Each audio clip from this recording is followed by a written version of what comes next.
Bonjour, je m'appelle Barbara Stern.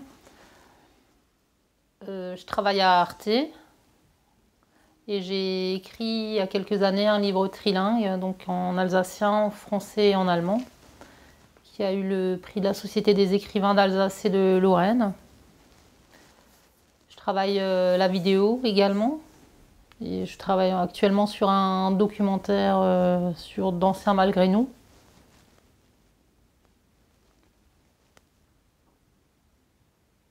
Et ma langue de prédilection, c'est le dialecte alsacien. Met de Kinder probeer ich Elsässisch zu reden.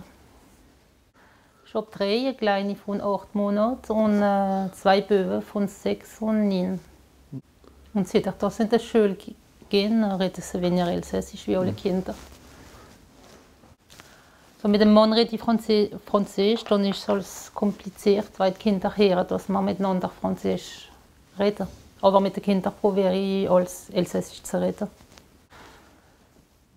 Avec la fusion récente, on peut se poser la question, qui sommes-nous? Qu'est-ce qui fait que nous sommes alsaciens précisément? Je pense qu'on peut pas répondre à cette question sans revenir sur l'histoire de l'Alsace. Notamment, on est quand même un coin de civilisation qui a connu le pire et le meilleur de toute la France et même de toute l'Europe, notamment avec la double culture. Et je pense que quand on regarde un petit peu le fil de l'histoire, on comprend mieux pourquoi notre région est tant attachée à ses particularismes et a peur de les perdre. Je pense que de tout temps, l'Alsace a été, même avant le Moyen-Âge, une terre de conquête, et puis que c'est toujours encore le cas aujourd'hui. Et puis tous ces va-et-vient historiques entre France et Allemagne et identité définissent aujourd'hui notre identité alsacienne. On ne peut pas répondre à cette question sans s'intéresser à l'histoire et à se tourner vers le passé. Je pense que finalement, la fusion réveille de vieux traumatismes de l'histoire et de guerre. On a peur, encore une fois, de perdre notre identité et ce pourquoi l'Alsace s'est battue. Et je pense que malheureusement, l'histoire se répète encore, puisqu'on ne demande pas son avis à l'Alsace.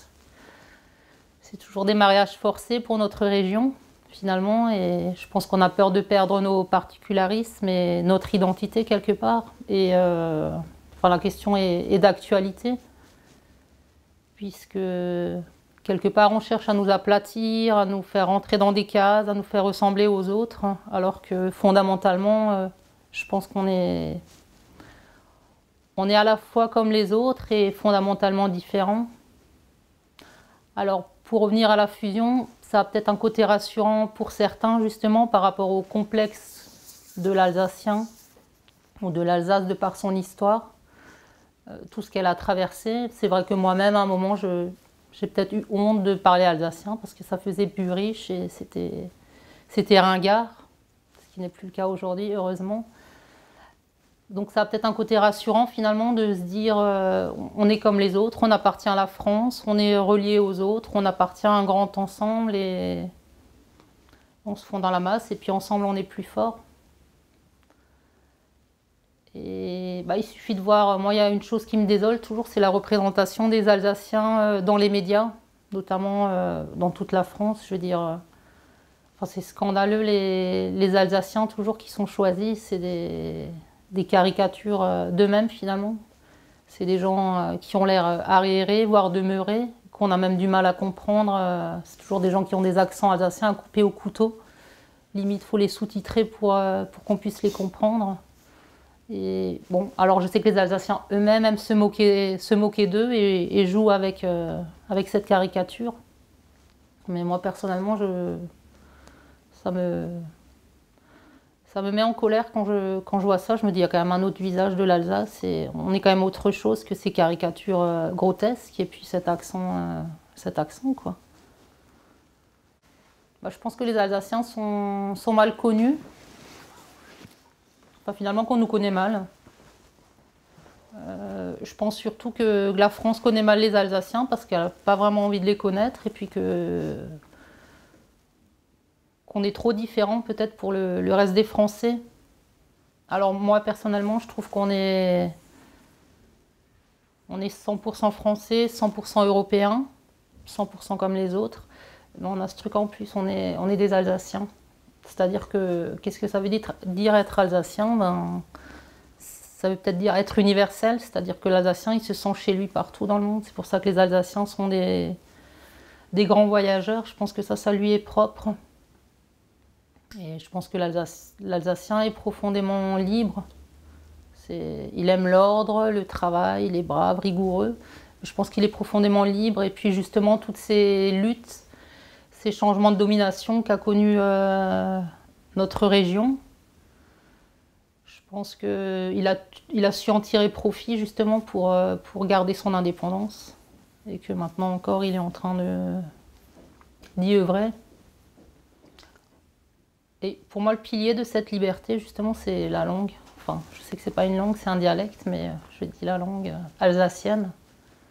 Je pense que c'est vraiment la Muttersprache, c'est ce qu'il y a de plus intime chez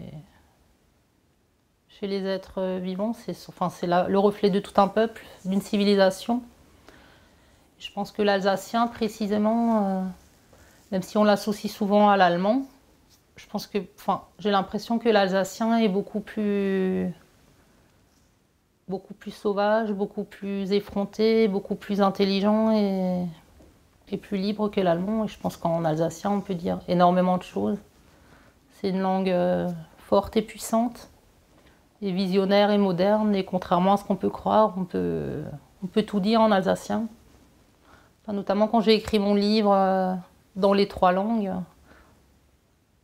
je me sentais beaucoup plus libre en alsacien qu'en français, par exemple. C'est une langue beaucoup plus riche. Et je pense que tant que les gens parleront alsacien, tout ne sera pas perdu.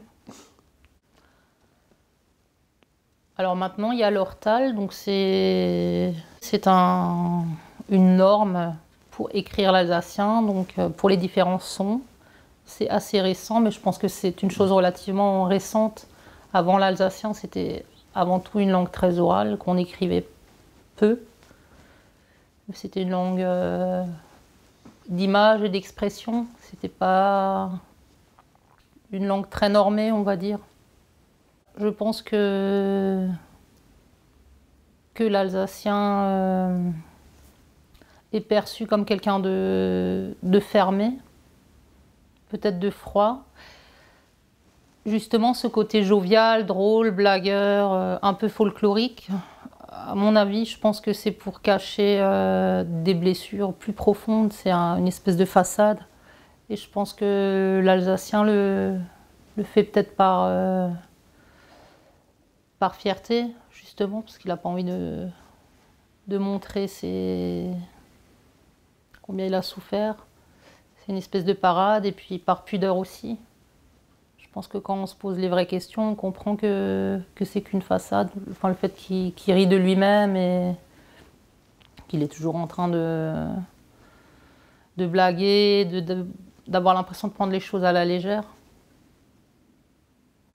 Moi, je pense que le dialecte n'est pas prêt de s'éteindre, contrairement à ce qu'on peut croire. Hier encore, j'étais à la piscine avec mes enfants et j'ai vu une jeune mère qui parlait intégralement l'alsacien avec ses 2 petits. Donc, quand je vois ça, ça me fait chaud au cœur. Je me dis c'est des graines qu'on plante pour le futur et qui germeront. Je pense que maintenant qu'on se sent menacé par rapport à notre identité, qu'on a peur, l'Alsace commence à se réveiller quand même et à se demander qui on est vraiment et puis surtout qu'est-ce qu'on risque de perdre de si précieux. Je pense que les choses commencent à bouger et à se réveiller. Je pense pas que... l'identité alsacienne est trop coriace pour s'éteindre. Et je pense que ce qui en a bavé, ça va s'accrocher de lui-même, notamment l'identité alsacienne.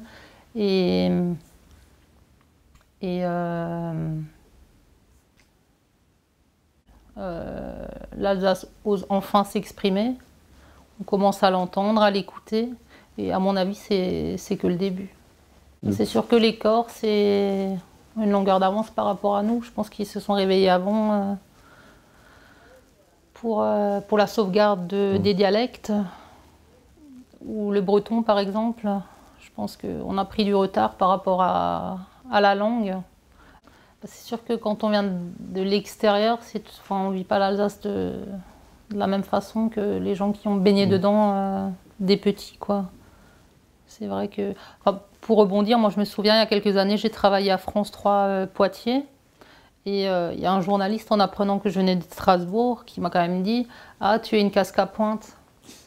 Donc, venant d'un journaliste, c'était assez surprenant. D'autant plus que, pour lui, Strasbourg, c'était en Allemagne, quoi. Donc ça prouve bien qu'il y a encore ces vieux clichés. Et, bon, on ne sait même pas comment réagir, mais il y a encore énormément de lutte et de travail et de choses à mettre en place. Mais je pense que c'est que le début et j'ai envie de rester optimiste pour les années à venir. Slave schon wieder. C'est à voir avec l'Alsace et notamment l'identité alsacienne, les questions que je me pose par rapport à ce qui nous reste, ce qu'on est vraiment, ce qu'on a de différent, ce qui nous définit, en quoi on est différent, en quoi on est semblable. Je pense qu'on a des questions qui nous sont propres, que nous seuls pouvons nous poser. Enfin, je veux dire, mon grand-père était malgré nous. Il y a tout cet historique qui forcément s'inscrit dans nos gènes. Ça, c'est lourd comme héritage. Et on sait bien que tout ce qui n'est pas réglé, ça ressurgit sous une autre forme.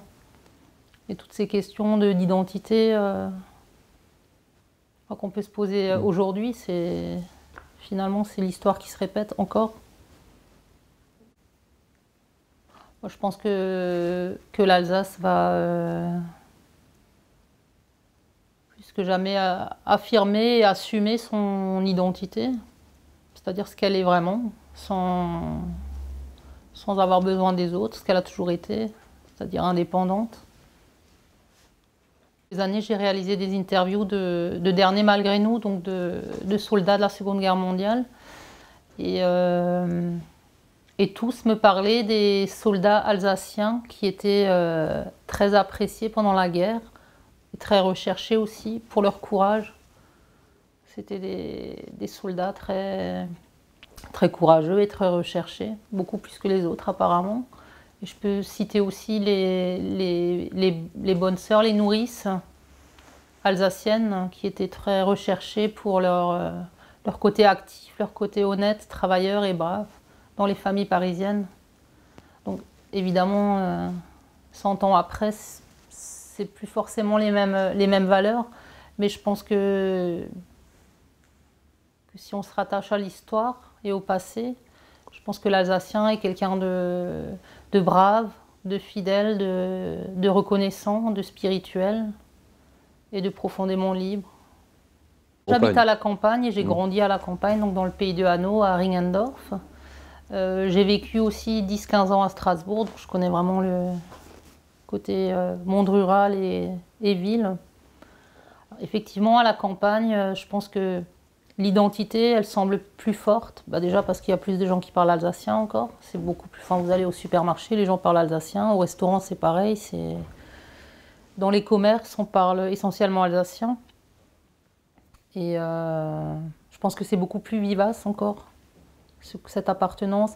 Et je pense que l'identité alsacienne, elle vient de la terre. C'est quelque chose qui appartient au monde rural. Ça vient d'en bas, des racines. Je pense que toutes ces petites choses, ces petites vies paisibles à la campagne, ces petites vies sans bruit, tous ces univers finalement dont on ne parle pas et qui ne font pas de bruit parce qu'il n'y a rien à dire. Moi, je pense que la vraie identité alsacienne, c'est pas dans les discours politiques ou sur les découpages de cartes ou dans les grands blabla, quoi. C'est là-bas que ça se passe, dans ces petites, dans ces vies paisibles et autour de petits riens. Moi, quand je suis à la campagne, dans les villages, dans les fermes ou avec les personnes âgées, j'entends une ou deux expressions que je ne connaissais pas en alsacien, des images très belles, et je me dis, l'Alsace, c'est ça, c'est là que ça se passe, quoi, c'est pas ailleurs. Je me dis, tant qu'il y a ça, rien n'est mort. Je pense que de toute façon, globalement, le monde tend à l'uniformisation avec Internet, enfin tout ce qui se passe aujourd'hui. On va devenir de plus en plus uniforme. Tout le monde va se ressembler, que ce soit enfin, aux quatre coins du monde. Finalement, on va vers cela. C'est-à-dire qu'il n'y aura plus de particularisme. Chacun va ressembler à tout le monde. Finalement, on deviendra tous lisses et sans relief. Et je pense que les gens vont se réveiller à un moment et pour justement retourner à leurs racines et puis se poser vraiment la question de savoir d'où ils viennent et qui ils sont réellement. Et là, les gens se poseront peut-être cette question-là, mais d'une autre façon.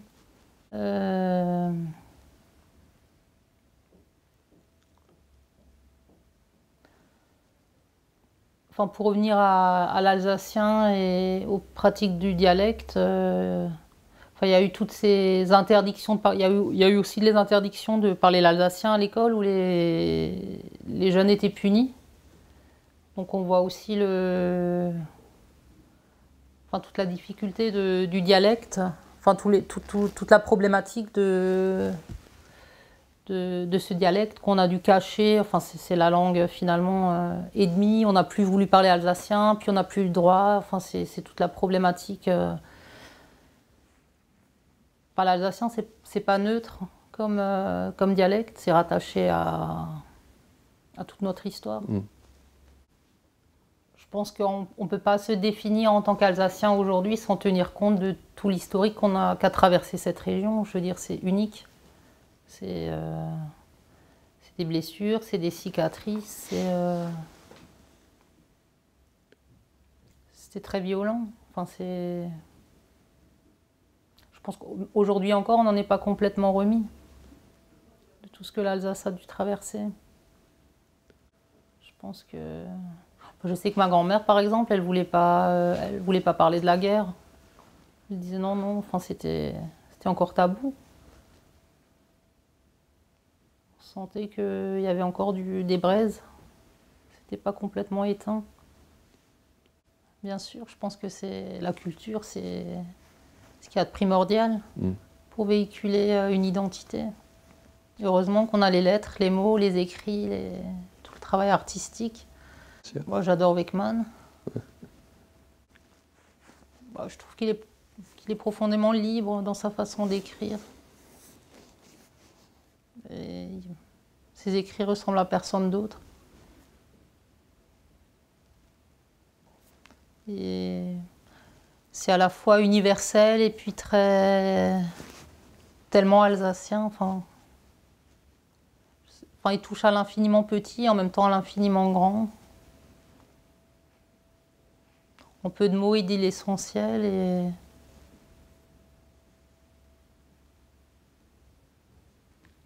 pour moi, c'est le plus grand. Tout ce qui est autour de l'alsacien, moi, je suis preneuse. Même les nouvelles générations d'auteurs, là, je trouve ça. Il y a plein de nouveaux auteurs qui écrivent et qui composent et qui font des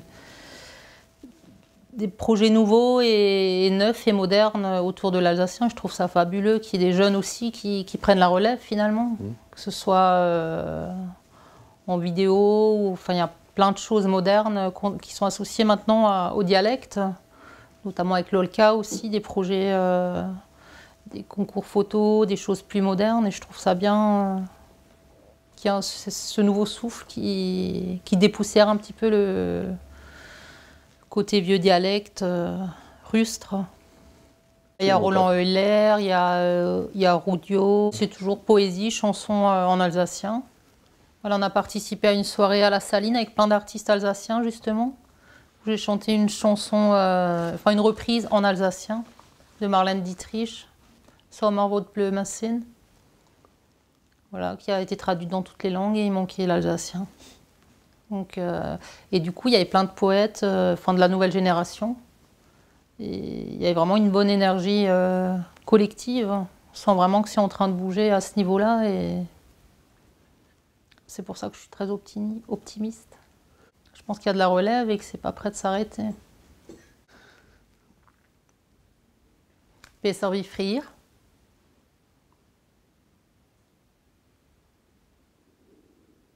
Je pense qu'on arrivera à un moment où les cicatrices seront fermées, les choses seront apaisées et guéries, et puis on pourra enfin être qui nous sommes vraiment, sans guerre, sans heurts, sans lutte, sans mariage forcé, sans rien imposer, sans subir.